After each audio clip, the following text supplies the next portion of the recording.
خوف کے عالم میں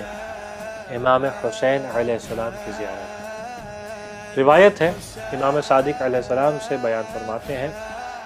کہ لا تدع زیارت الحسین لخوف، امام حسین کی زیارت خوف کے سبب سے نہ چھوڑنا۔ فإن من ترک زیارتہ رعا من الحسرۃ ما یتمناہ ان قبرہ کان عندہ، کہ جو شخص امام حسین علیہ السلام کی زیارت خوف کے سبب سے چھوڑے وہ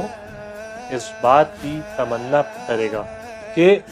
کاش اس کی قبر امام حسین کے پاس ہوتی۔ اور پھر فرمایا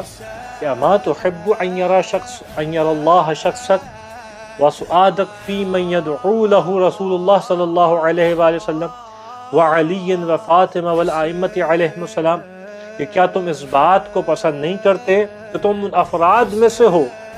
کہ جن کے لیے اللہ کے رسول دعا کرنے والے ہیں،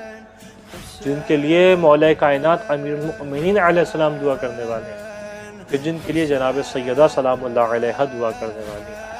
کہ جن کے لیے باقی ائمہ علیہم السلام دعا کرنے والے ہیں۔ یعنی ظاہر امام حسین وہ ہوتا ہے کہ جس کی اچھائی کے لیے ایک جانب اللہ کے رسول دعا کرتے ہیں، ایک جانب مولا کائنات دعا کرتے ہیں، ایک جانب جناب سیدہ سلام اللہ علیہ دعا کرتی ہیں، ایک جانب ائمہ علیہم السلام ہے جو دعا کرتے ہیں۔ اے پالنے والے، ہمیں اس بات کی توفیق عنایت فرما کہ امام حسین کے زائر بن سکیں، ہمیں اس بات کی توفیق عنایت فرما کہ آقا حسین کی زیارت کر سکیں۔ وآخر دعوانا ان الحمد للہ رب العالمین۔